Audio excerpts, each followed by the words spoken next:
Lay police under immense pressure to capture Buimo escapees. Correctional Service officers speak on the lack of government attention. And Rabaul Shipping owner Peter Sharp arrested.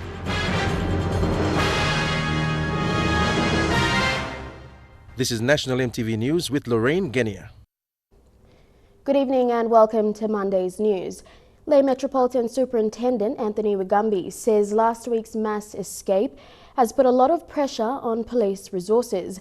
Currently, police resources are split between dealing with daily crimes and the task of recapturing the prisoners still on the run.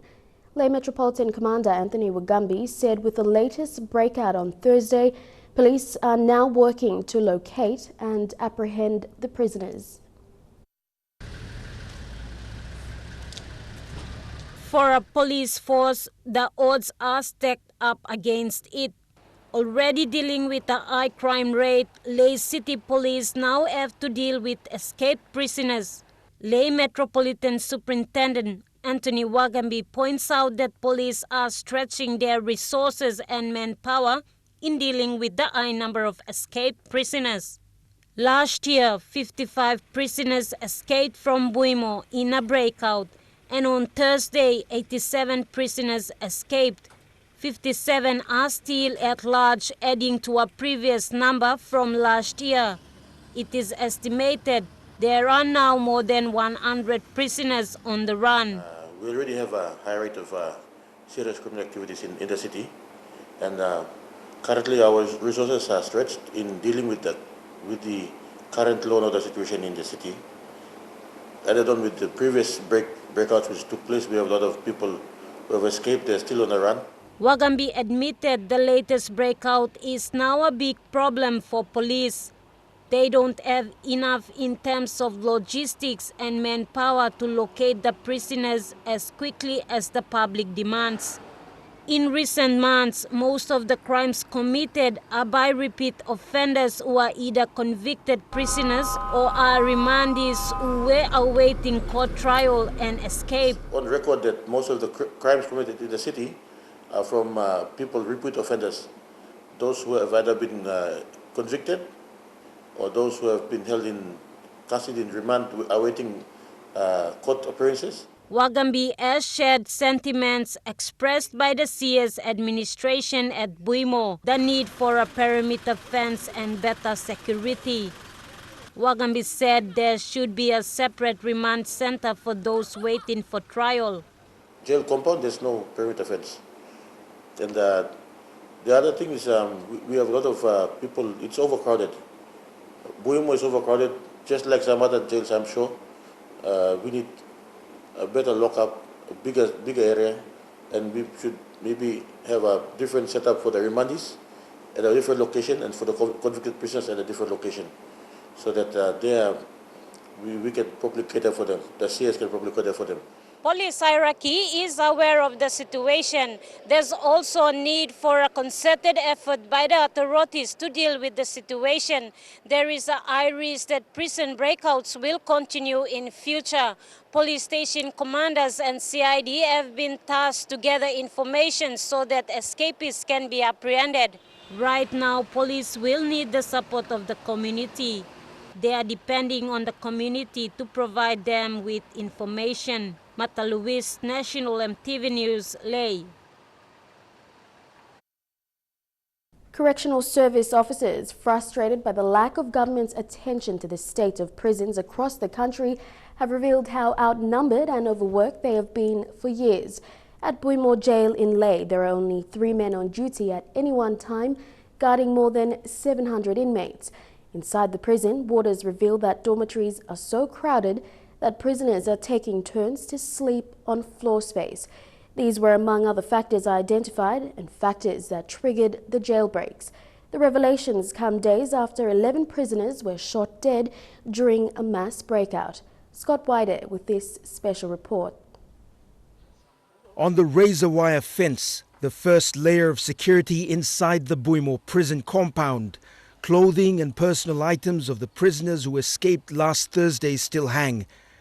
Up to 87 prisoners escaped, 12 were shot dead hours later, 18 were injured. It is the largest number of prisoners shot and killed during a jailbreak in Papua New Guinea. Not many outsiders are allowed into the prison compound for obvious security reasons. Access was given so we could understand the difficulties faced by Correctional Service officers who man one of the biggest prisons in the country.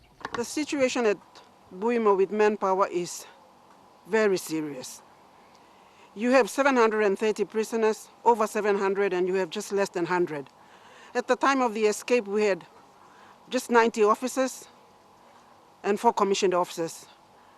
And out of the 90 that we had, 20 are female officers. So really on the ground is just less than 80 men on the ground to manage this big overcrowded prison. In previous interviews, Superintendent Judy Tara, who acted as jail commander, raised the security-related issues. Yesterday, she was given a suspension notice due to Thursday's jailbreak. Whether those issues are properly addressed in the Parliament and in the places that are supposed to be addressed is one thing that I, as an officer, would not know, but issues have been raised in many of those meetings. The rest of the information that I was getting that morning was fears being spoken out. On Thursday, Superintendent Tara met with the lay MP Lujaya Koza to discuss funding for a perimeter fence. Hours after the lay MP's departure, the breakout happened.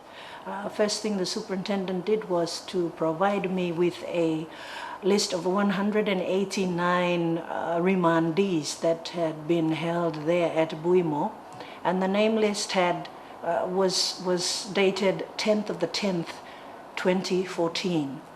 So she handed me that list and she said, member, can you have a look at this? Right now we have a holding problem, she said. The dormitories that can cater for 70 people currently is catering for 120 and 130.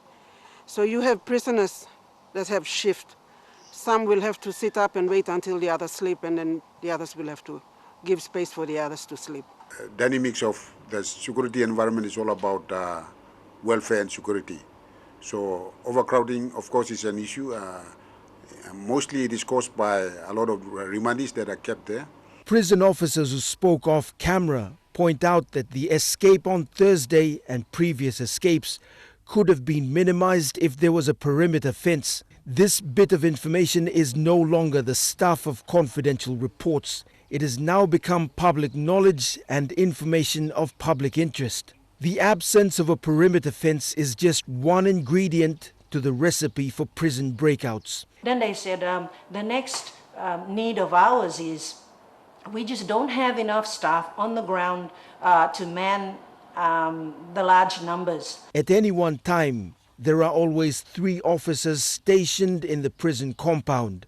The trio, who work on shifts with 17 others, guard close to 800 high-risk prisoners and remandees. On Thursday, prisoners pretending to carry a sick inmate overpowered 2 of the guards and escaped through the gate by jumping over the inner fence. With the 2 guards injured and temporarily immobilized, the prisoners came through the gate and along this short stretch and into the bushes.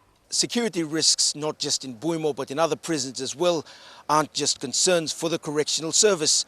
Every escape puts pressure on police resources, and when you're talking about police resources, you're not just talking about vehicles and funding. Every escape means a police officer has to work double, sometimes triple shifts, and it's a vicious cycle of crimes, arrests and escapes. Scott Waide, National EMTV News, Leh. Rabaul Shipping owner Peter Sharp has been formally charged this afternoon by Kokopo Police. Mr. Sharp and one of his ship's captain was arrested by Kokopo Police after passenger ship Kimber Queen ran aground off the coast of New Britain late last year. Mr. Sharp was charged with 1 count of sending a sea-unworthy ship to operate, while his captain was charged with 1 count of taking a sea-unworthy ship to sea. Both men will appear in the court in Kokopo tomorrow morning. Senior Sergeant Robert Warnett, who led a team of investigators in the MV Kimber Queen issue, told MTV that Mr. Sharp and his captain were refused bail, as Mr. Sharp is a repeated offender. The Kimber Queen incident was the second involving Sharp's shipping business. In February 2012, Kimber Queen's sister ship, MV Rabaul Queen, sunk off the coast of Morobe, killing at least 200 people on board. Ridon Gerpe, the father of a 17-year-old boy from Finchafen district of Morobe province, who was allegedly killed by police at Hunter Settlement 2 weeks ago, wants justice to be served on those officers responsible. Gerpe said his son was bashed to death by 4 reservists who were off duty and were drinking at the Hunter Settlement when they attacked his son. He said Police Commissioner Gary Bucky has announced 2016 as the year of discipline for the RPNGC, yet officers are still stepping out of line. Mina saya atin sa law Prime Minister na Commissioner blo police atin come up sa law. Mina saya emblem or police barem na benim sa law or mi people barem na benim sa law. Ta mi ask him ikam osem general osem suppose or police right em is all right but mi people mi gang sa police am okay bit wrong now. Na mi na mas because no benim sa law now is stop. Blood is a new law 2016 long. Clean up na strategies la. One man became the victim of a tear gas shootout by police at Koki Market in Port Moresby this morning. Corey Maki from Gulf Province sustained a wound to his head after he claimed police opened fire with tear gas at betel nut vendors. Maki registered a complaint at the Badili police station before fronting up at the EMTV office to tell of his ordeal. NCD Metropolitan Superintendent Benjamin Turi has yet to comment on this matter. So I went in there, got a betel nut to chew. While chewing, we saw this police unit coming in. We have their radio numbers already, it's with us. So they came in, they never gave people some chances of talking and removing them, but I started shooting tear gases and even rifles. They also fired rifles. But there was a particular policeman who really aimed at me and shot at me. He really aimed at me and shot at me. Inside of the market, I was a taller person standing up there chewing banana. So when he aimed, I saw him aiming at me and shot. Just probably 20 meters from where I was standing. So he shot. No, I saw tear gas running to me, and I went down. I went down. It got me. Then I flew down and couldn't know what happened next. A few minutes, I was unconscious. Among stories after the break, PNG's 5 million kina assistance for Fiji, strike looms at Mount Hagen General Hospital, and Number One Super announced 200 million kina profit for 2015. We'll be back with the details.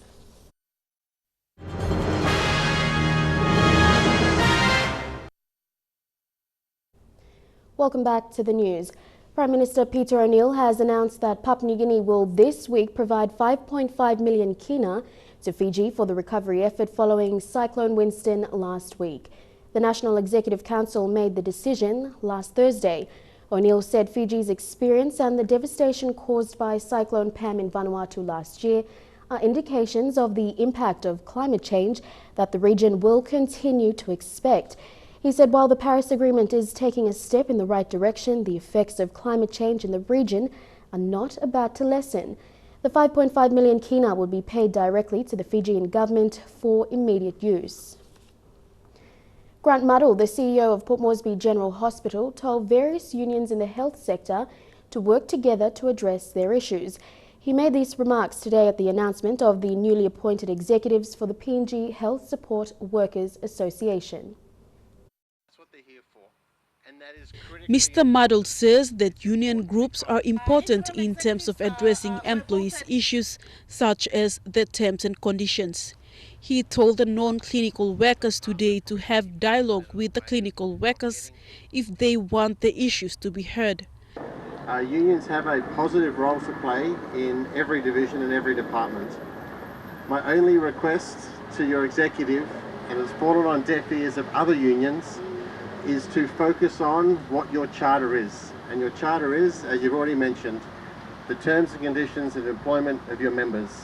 The newly appointed executives of the PNG Health Support Workers promised their members that they will strive hard for the Department of Personnel Management to accept their claims which they lodged last year. Some of the claims include housing allowance and the backdated pay of 5 years ago. just a beginning for the association. The association was purposely set up to work alongside the government. We are not here to fight the government. We are here to work alongside them and the key stakeholders to improve the working terms and conditions of all our health workers. These non-clinical workers claim that they have been ignored by the government for the last 40 years. They said that conducting a strike action will be the last resort after they have exhausted all negotiations with appropriate bodies. They want the department to sign their agreement by April this year. There will be no IT system. There will be no medicine. Because people are non-clinicians are looking after all these things. And we are key performers in the Department of Health. Health support workers are non-clinicians who work in the health department or hospitals, such as administration staff. Currently, they have 3,000 plus registered members in 13 provinces. Vasinata Yama, National EMTV News. Doctors at the Mount Hagen Provincial Health Authority are planning a possible strike action. After meeting with the National Doctors Association today, the doctors have agreed to petition the hospital management tomorrow. The reason behind this is in relation to hospital management giving less attention to patient care and more focus on infrastructure development at the hospital. The doctors will address the media tomorrow to express their disappointments. A woman who stole close to 67,000 kina from the Port Moresby Cancer Relief Society has been sentenced to 3 years imprisonment with hard labour. Margaret Ani worked as a volunteer treasurer with the society when she committed the offence. The Waigani National Court sentenced Miss Ani this afternoon, but gave her 12 months to stay outside of prison and repay the money.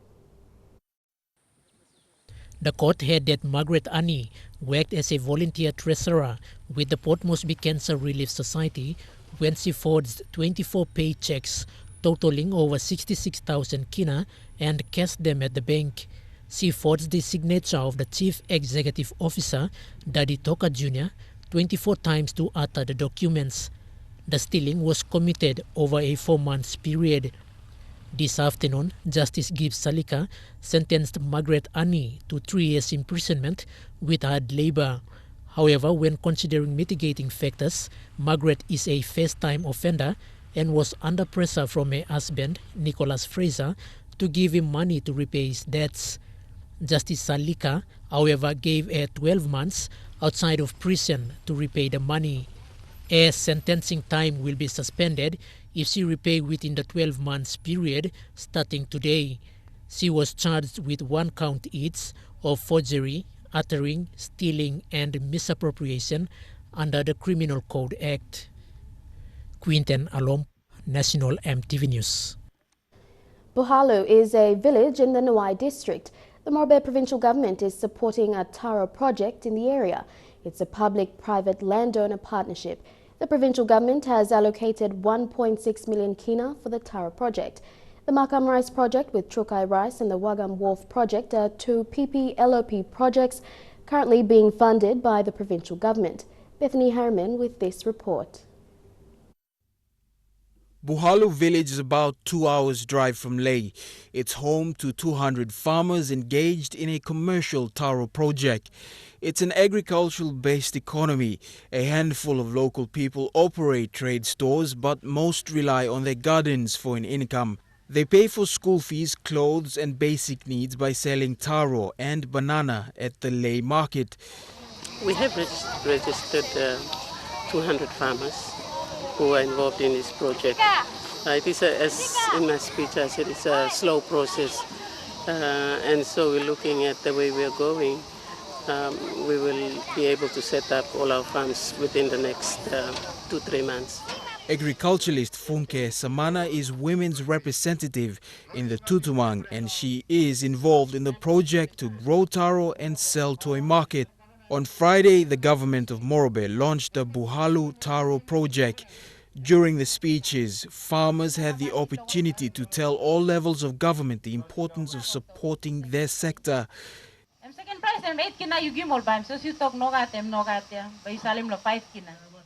National Agricultural Research Institute Director General Dr. Sergi Bang said The institute would teach taro budding techniques and pest management skills to the farmers. It will also assist in market research when the time comes to sell the produce. The Morobe government would use the public-private landowner partnership concept to support this project. The national government slashed nearly 80% of PSIP funding coming into the province, and it will affect the progress of projects like this one. Over 1 million kina already in the program, and we've got another 600,000 in this year's budget. It is a continuing program which we will fund until we achieve the desired result. The project supported by the Morobe provincial government echoes recent national government agricultural small to medium enterprise plans. The National Executive Council launched the SME Master Plan earlier this month. It highlighted key areas such as creating or growing 500,000 SMEs and creating 2 million jobs, much of it in the agricultural sector. Bethany Harriman, National MTV News, Lae. Despite PNG's economic challenges in 2015 and a 2.07 billion kina outstanding from the government, one of the country's biggest superannuation fund has recorded over 200 million kina in profits.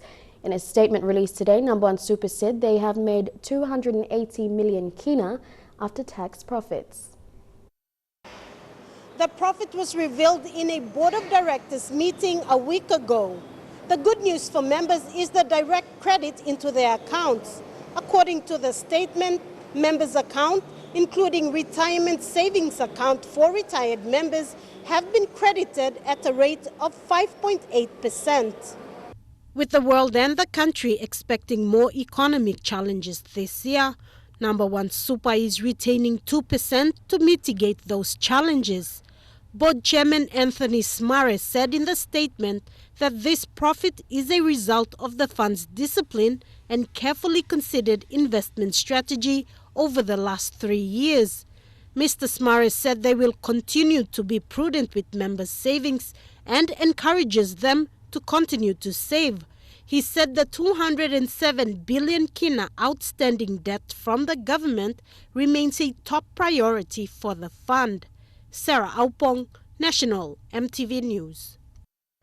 And now looking at our finance news, the kina closed unchanged at $0.3280 in the interbank market.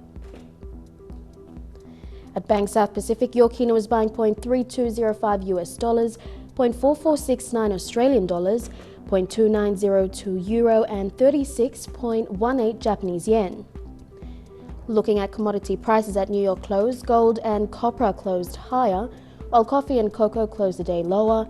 Palm oil and crude oil closed lower, while copper closed the day higher.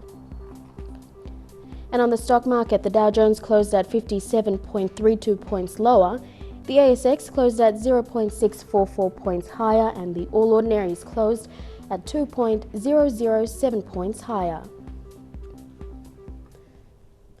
Still ahead, more local news, and overseas, the Catholic Church hearing into child sexual abuse. Stay tuned.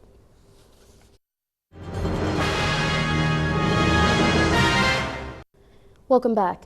The owner of Rabaul Shipping, Peter Sharp, has been formally charged this afternoon by Kokopo Police.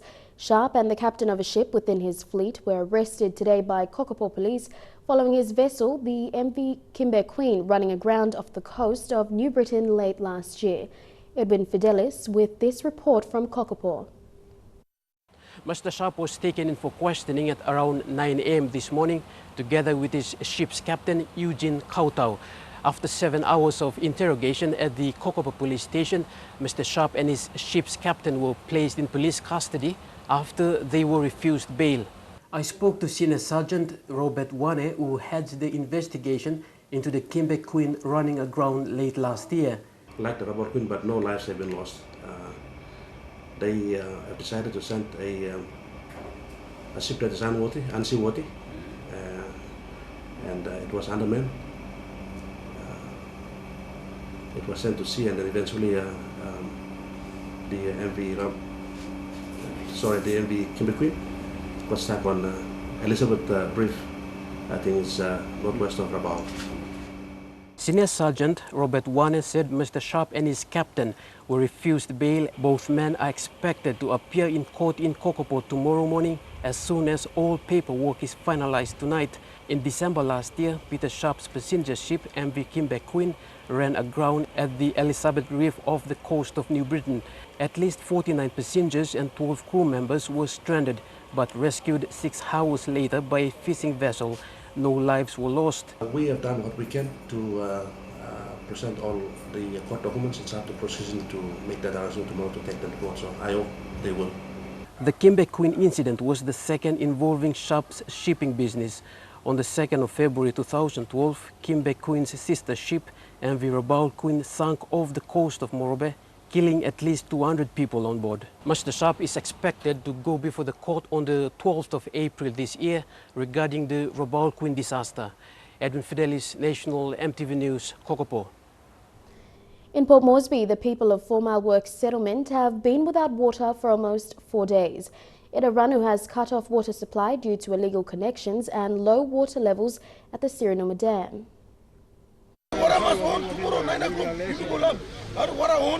An angry community that rely heavily on water met with Edaranu today to discuss the reconnection of the water.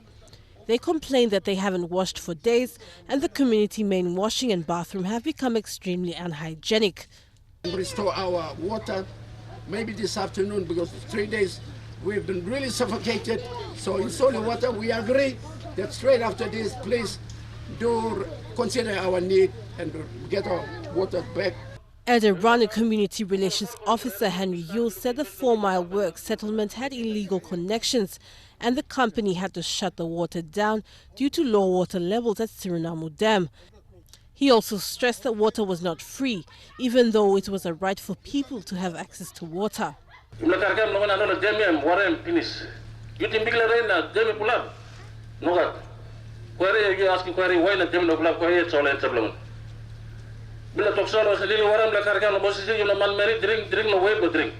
Edaranu is now scheduling a memorandum of understanding signing with community leaders to have water taps where the community will pay bills. On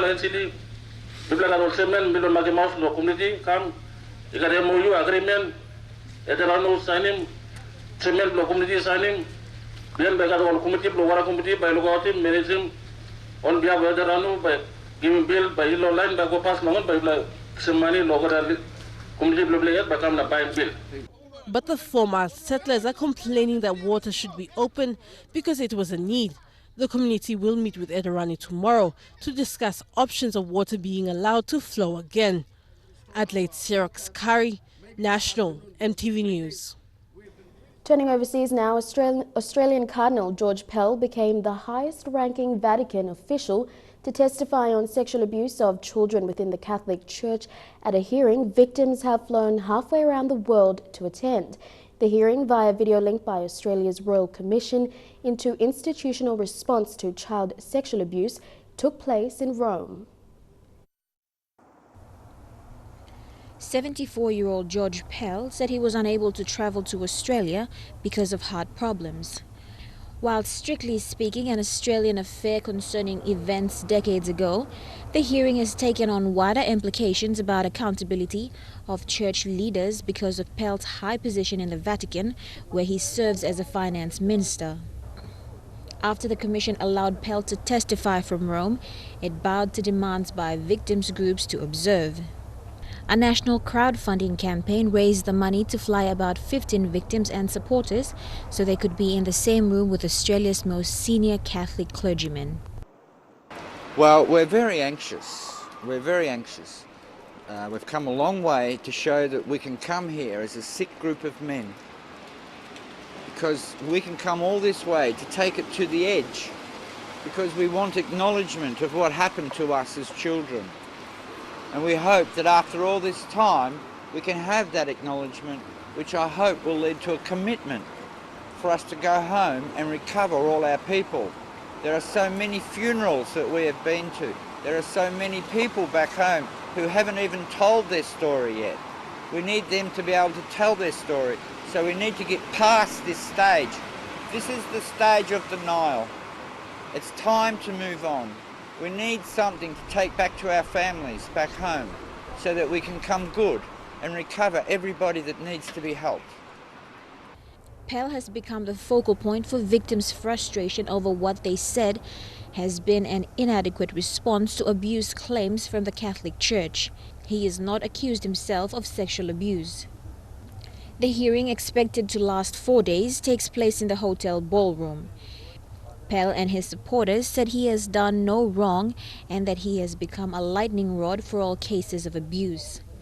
On Sunday, Pell's office released a photo of the Cardinal tying a yellow ribbon around a fence in the Vatican Gardens, joining a campaign started by the Australian Loud Fence Victim Support Group. The timing was interesting. Yeah, timing, very interesting timing. Yes. These loud ribbons were started by friends of ours in Ballarat, and they're all around the world. Every single ribbon represents a child being abused, and we would encourage everyone in the world to put ribbons on their churches, on their houses, everywhere, to show us all that you care and support us. Thank you. Last year, Australia's bishops rallied behind Pell, calling him in a joint statement a man of integrity who is committed to the truth. Sexual abuse broke into the open in 2002 when it was discovered bishops in the Boston area moved abusers from parish to parish instead of defrocking them. Similar scandals have been discovered around the world and tens of millions of dollars have been paid in compensation. Pell has blamed a former culture of silence in the church for the cover-up of child abuse by clergy, making it difficult to know the full extent of crimes.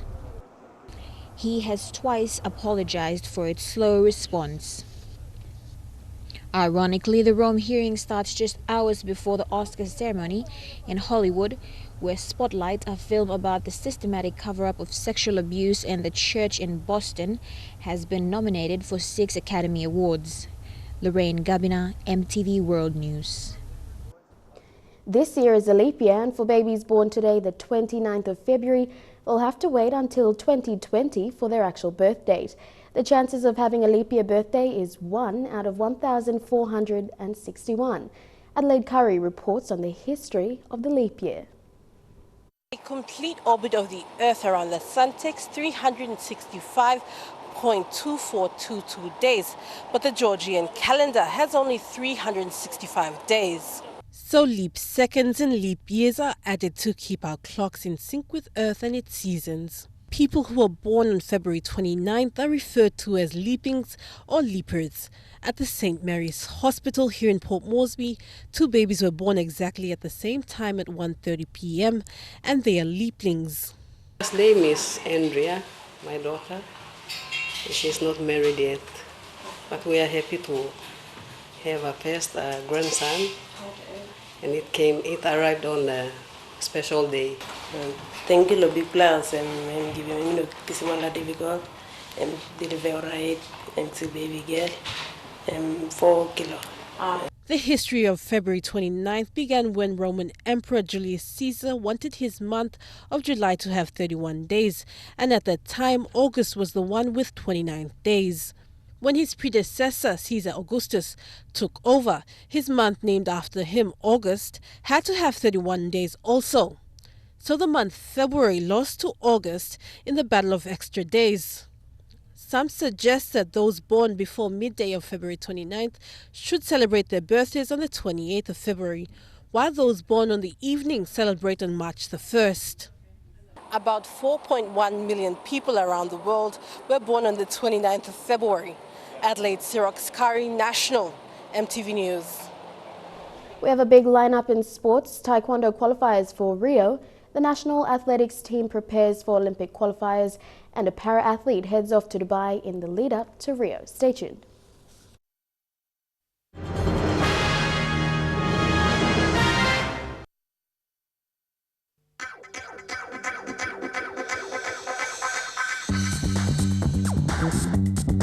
Trukai Sports.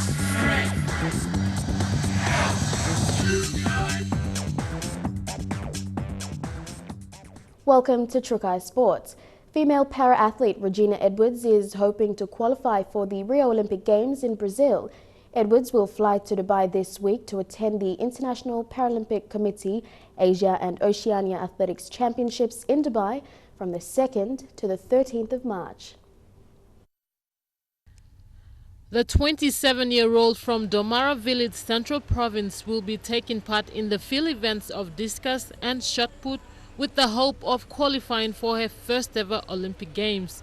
Regina Edwards said this is a big step for her in her sporting career. She thanked her parents for not giving up on her even though she was born with a disability.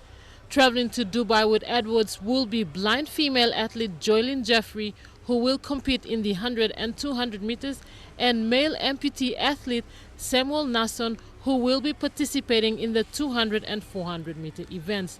The three are currently preparing and training under the HPTC at the Tauranga Aquatic Center. Edward also mentioned that as a person born with disability and now working with Security Plus as a human resources assistant, she has realized that life has no boundaries.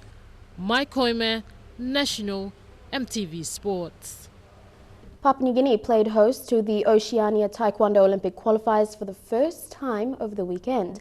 Up to 6 countries, including Australia and New Zealand, participated.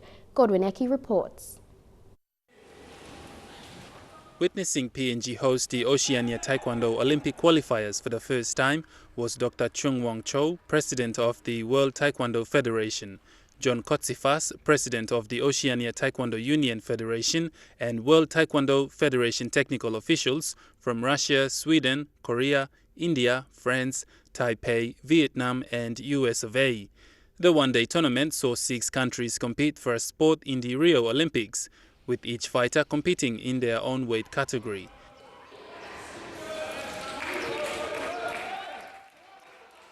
Countries that took part in the event were Australia, New Zealand, PNG, Solomon Islands, Vanuatu, and Tonga.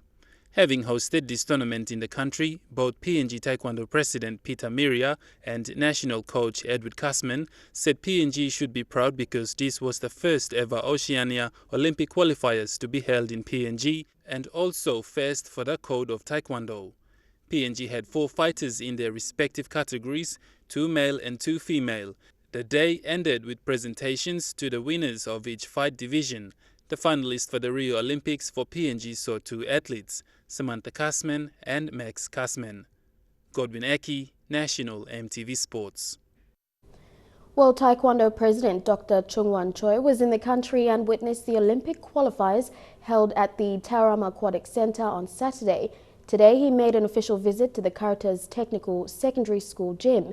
The school's facility played host to the Taekwondo competitions of the 2015 Pacific Games.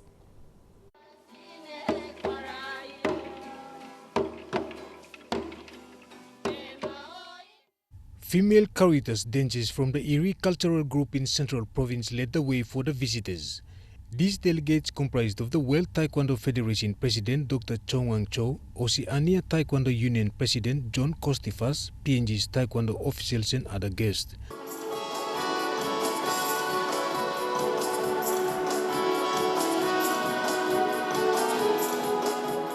As a tradition, Taekwondo athletes perform series of Taekwondo drills observed by President Dr. Cho and delegates. President Dr. Cho then outlined the significance of this sport. The level of Papua New Guinea Taekwondo under the leadership of President Peter was really developed, and we are happy to be a witness of development of Taekwondo here in Papua New Guinea. Caritas Technical Secondary School gym is the main facility training PNG athletes to participate in this sport. So far, 3 students, Rhea Bloy, Doris David and Rosemary Tona, have won silver and bronze medals in international competitions. However, Sister Florentina says even though they were qualified for Rio Olympics in the last Rio Olympic qualifier held at the Tauranga Aquatic Center in Port Moresby, they were not selected due to severe reasons. Here we have actually 3 national players last year for the Pacific Games, but somehow they couldn't join this Rio Olympic. There was so many social problems, which at the moment we are really working on. Because of the sport's popularity, Oceania Taekwondo Union President spoke of his plans to develop Taekwondo in the Oceania region. It's my job to develop Taekwondo, to develop the athletes, and hopefully one day we have a gold medalist at the Olympics. But the important thing is not just medals, but developing Taekwondo, because Taekwondo is not just a sport, it's a martial arts.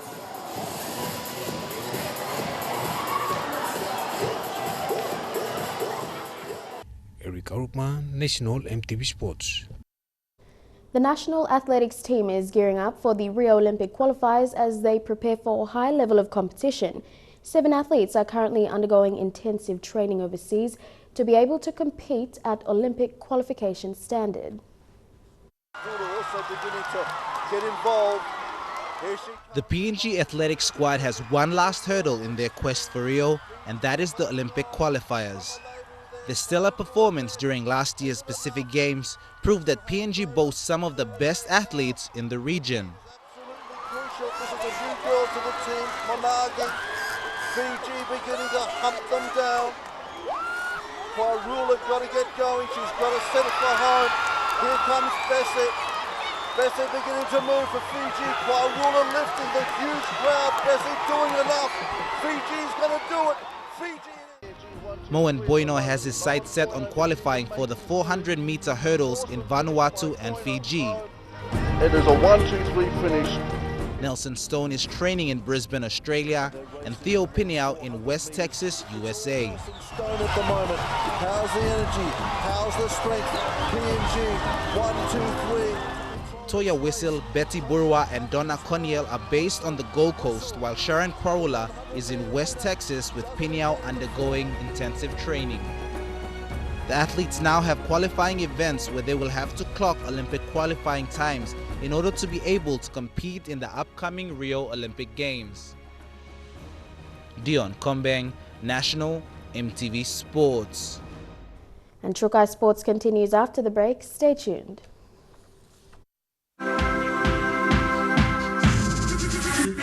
Trukai Sports. Welcome back to Trukai Sports.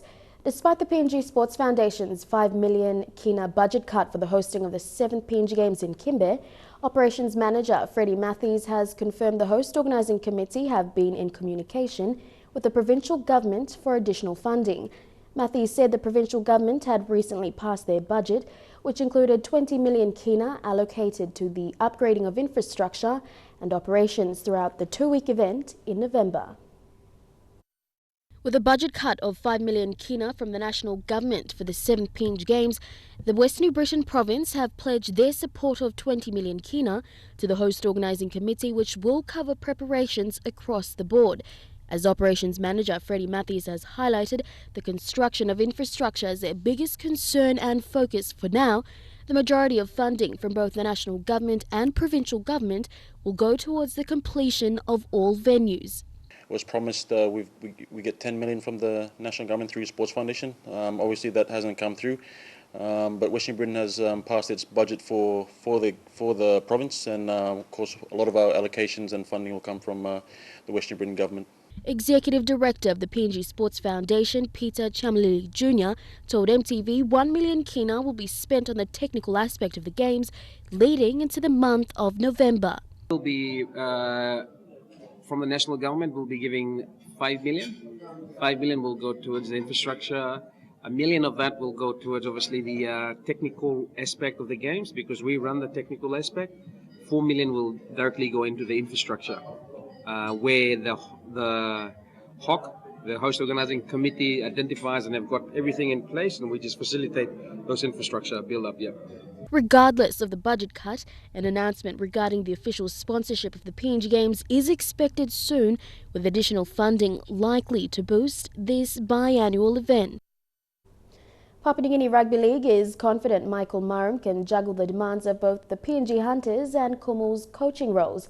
Marum has been appointed coach of the PNG national team for the Pacific Test in May and is being backed to secure the job on a full-time basis through to next year's World Cup. Marum said doubling the role as PNG Kumul's and Hunters coach will be hectic, but he is looking forward to the challenge. It's going to be tough, bringing on all these other players from overseas into a different environment, into a different camp for only 1 week. And then, Fiji, as we know, they got NRL players all over the park there, but players from England they probably be eligible to play the test match. So they want to lift the ranking up as well. So, but last year they gave us a really good game in Gold Coast. So it's gonna be a tough job ahead. Yeah. The Hunters kick off their 2016 Queensland Cup campaign next weekend, and the PNG RFL has no doubt Morobe can handle the increased responsibility. Morobe has good coaching staff around him with the Hunters in Nigel Hokola, Roger Laka and Joe Bruno, who will help with training and taking other coaching responsibilities when Morobe is with the Kumuls. His appointment is just for the May test at this stage, but he has already proven his coaching ability, taking out the Best Coach Award 2 years in a row at the Queensland Interest Super Cup, with the hope of his appointment as Kumuls coach long and enduring. Elijah Levitt, National EMTV Sports. And in the Western Highlands Province, Team Blues are this year's winners of the inaugural James Cops Cup. The competition is the main highlight of Avi Off-Season League in Western Highlands Province. Avi League has produced some great names, including former Kumuls. Yesterday's grand final match was opened by 2 curtain races. One was a B-grade match and the other Golden Oldies. Mount Hagen Eagles coach James Cops has been the man behind Avi Off-Season League. The game played by the Oldies of Avi Souths attracted the crowd as hundreds gathered to watch the match. Mr. Cops thanked the sponsor and all who took part in the Avi Off-Season state game. And that ends Trukai Sports. The weather details for the next 24 hours when we return. Trukai Sports.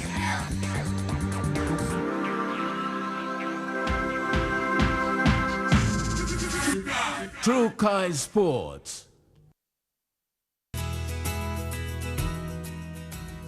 Looking at the weather forecast for tonight and tomorrow in the southern region, fine although cloudy at times for Port Moresby, mostly fine in Daru and Alatau, cloudy in Kerma and a chance of showers in Popondetta. In the Momase region, few showers for Lae, Wewak and Buimo, and showers and possible thunderstorm for Madang. In the New Guinea Islands, fine in Lorengau, cloudy periods in Kavieng and Kimbe, chance of brief showers for Kokopo, Rabaul and Buka. And lastly, in the Highlands region, few showers and possible thunderstorms for Mount Hagen, chance of few showers for Goroka, Mendi, Wabeg and Kundiawa. Now recapping our top stories for tonight. Lae police under immense pressure to capture Buimo escapees. Correctional Service officers speak on the lack of government attention to prison facilities. And Rabaul Shipping owner Peter Sharp arrested for operating unseaworthy ship. And that's the news, sports and weather for tonight, Monday, the 29th of February 2016. On behalf of the entire news team, I'm Lorraine Genia. Pleasant viewing. Good night.